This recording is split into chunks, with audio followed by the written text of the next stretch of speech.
Hello and welcome to Resource Review, the programme that brings you expert analysis as well as classroom trials for those essential resources. Today we're focusing on primary art.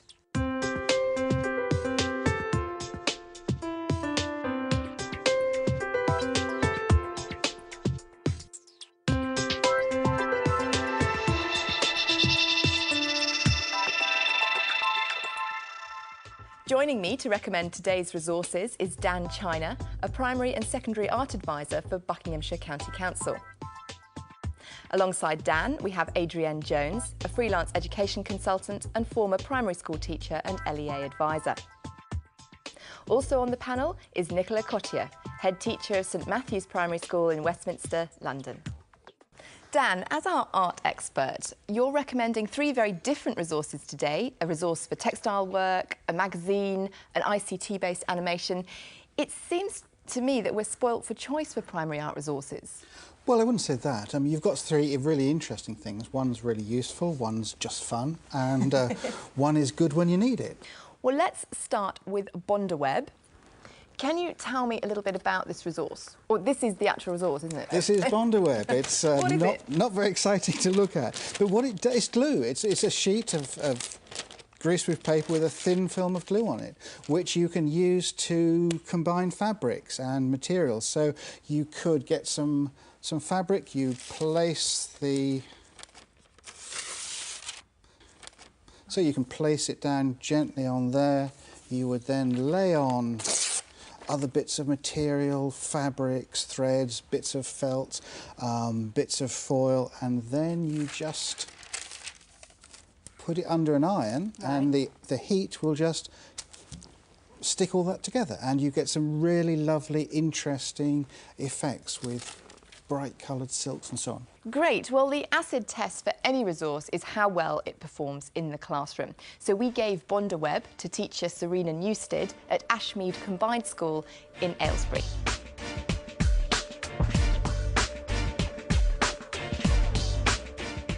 Bondaweb is like a rolled version of Wonderweb, which people turn up trousers with normally, and it's a great way for kids to make their own fabric and create their own designs on fabric. It doesn't look like glue, but it turns into glue. You lay the glue on top of a base fabric, so it's the base fabric plus the layer of fine Bondaweb. Then you chip lots of different fragments of fabric on, and that's where your own design part comes in. You iron it over, all the glue melts, and then all the fabric that goes on there, it sticks onto this fabric underneath. When you peel the greaseproof off, you've got your own fabric. There's always an element of surprise in it because you don't quite believe it's going to work. It's a very simple way of introducing children to making their own designs and their own fabrics, really. That's your own homemade fabric there. I think you could probably use it in technology, because in technology there's an element where you have to use fabrics in certain ways, and also it's a bit science as well because of the melting. If you put a hot iron on there, what would happen, do you think, Charlotte? It would melt. It would melt. It has to be quite a controlled activity, and also you don't want children layering too much on top of it, because once the fragments have lost contact with the Bondaweb, they don't actually stick on. They just fall off when you've ironed it. You don't really need too many resources, as long as you've got some little glittery scraps, you can actually do some incredible things with it with very, very little fabric.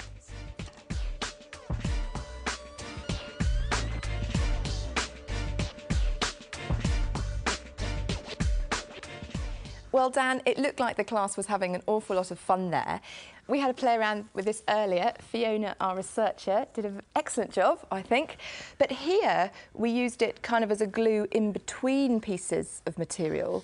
You don't need to cut it out. What happens is, when you put the iron on, the glue will disappear. It'll iron into the fabric. That's right. It'll disappear like that. So all those years of dressmaking at school where I used it to stiffen collars, well, it is a could bit have been used for art. It's the same stuff, isn't it? Yeah, absolutely. A bit thinner, perhaps. Thinner. So it will take really delicate things. But would that be as useful, really, in a primary school? Because the hot iron bit had me somewhat alarmed. Yes. In a primary classroom, Is it going to be realistic? The ironing is just the small part of it. What I guess will happen in most classrooms is that the iron will be over there. It'll be guarded by a learning support assistant or the teacher. The children are working on the fabric, they're developing their ideas and they're thinking and talking about it. So the children don't need to do the ironing. And is that a quick process, the ironing? So it's not going to hold up the class too much? No, it really shouldn't. But what's it, if a teacher's got 30 children in a class, each of whom needs a sheet of Bondaweb, how expensive is that going to be to not make it just a treat, or is it just a treat? I think it's something that you would do occasionally, perhaps for a particular event or on a particular occasion, like if you want to construct a large banner for a particular reason. But once you've actually established the piece of fabric, you can then carry on working with it. You can work on it with paint, you can stitch into it. It works out at about £2 to £3 for a metre of Bondaweb, so it's not a big investment. No, and that will sustain a class's work for a period of time, so I think that's reasonable. Well, thank you. Now let's move on to our second resource, and Dan, you're recommending something completely different. This is called Movable. Tell me, what is it and how does it work? Well, Movable is just fun. It's like virtual Play-Doh, really. It's a piece of software, but it enables you to construct simple shapes to allocate them with properties. So you can make a circle, and this can be a circle which will float and be weightless, or it'll be a circle which will be really heavy, and you can attach your circle to other shapes so they will move round together. So this is an ICT product? It's a piece of software, yes. Thanks, Dan. Well, perhaps the best way to explain this resource properly is to see it in action, and we went to Becky Boardman's class at Whitehall Primary School in Bristol. Now, what could we use to design a picture that moves? Therese? Tablets. We could use the tablets. And what will we use on the tablets to make our pictures move? Ellie? Movable. We'll use Movable. Movable is a program where you can draw pictures and they have properties, so they fall to the ground and you can train them to move around the screen as you want. We used Movable on the whiteboard as a model so that the children can see, first of all, how to use it, what the different buttons do. I could start the picture off and then other children can come and contribute to it. The only drawback with that is that the children always want to have their turn and they're fighting to get the next go. So the advantage of using it in smaller forms is that they don't have to wait for so long. Well done. Now let it go and let's have a look at it. Either a whiteboard or a tablet is the ideal computer to use it on. They can do an awful lot with it. These children are 5 and 6 years old, but they've already learnt how to draw the different things, rub out when they've made a mistake, and how to move the objects. Movable is very cross-curricular. We've used it in all sorts of subjects. Today we were using it in an art lesson to make the pictures move. We've used it in science to make predictions and then test using Movable because of the properties that you can change, like friction and heaviness. We've used it in literacy as well for making storyboards, and they can make the characters move. You can even make speech bubbles with writing on there. It just adds a bit of fun to any of the subjects. You can almost always think of something you could use it for in whatever you're doing. I can make his tummy and his head.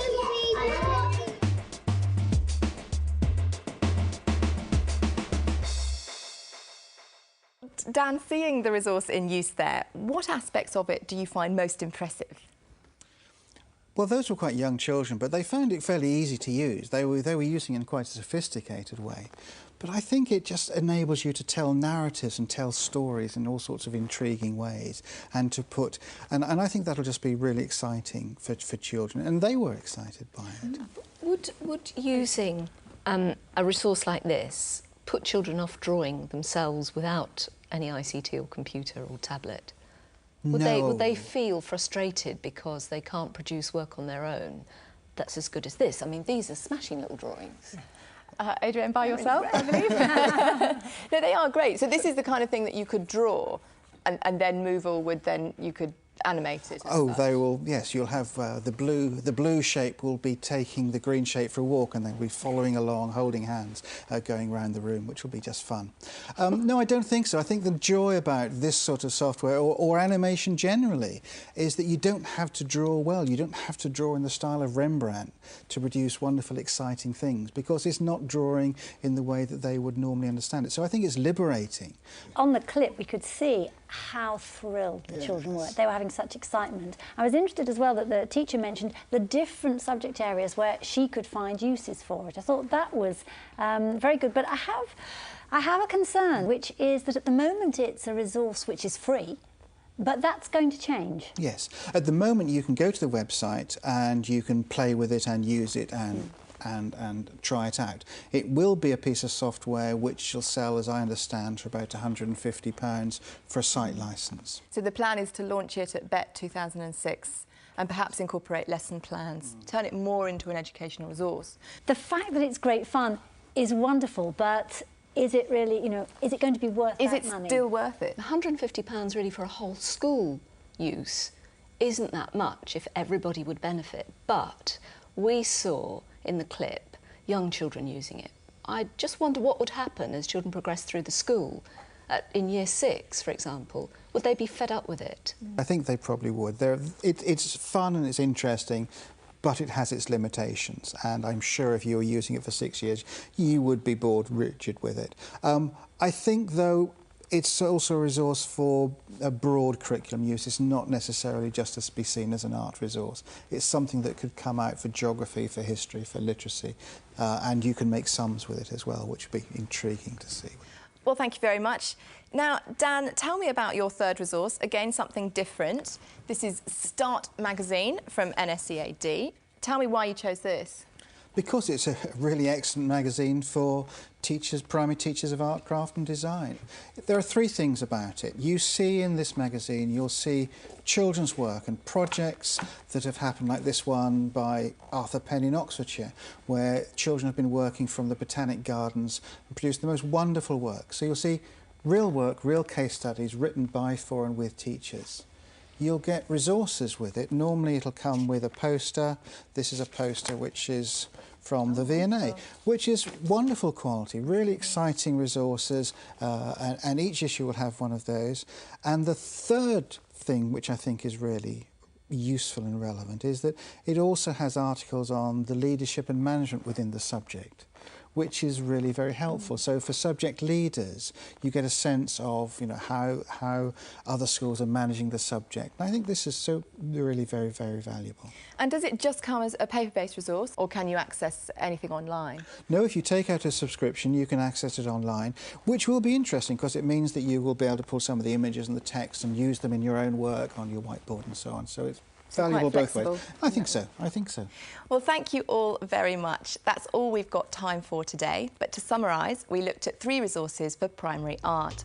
The first was called Bondeweb, and that was from Wileen Freudenberg Interlinings. Then we looked at the free animation website from Movil, from Soda. But don't delay, because it will cost approximately £150 for a site licence when it's properly launched. And the Start magazine from the NSEAD. For more information on all the resources covered in today's programme, or to post your own comments about resources for primary art, you can go to our website, and that's teachers.tv/resource review, or you can email us. We're at resourcereview@teachers.tv. Well, I'd like to say thank you very much to Dan, to Nicola and to Adrienne. Thank you for watching. We'll see you next time on Resource Review. Bye-bye.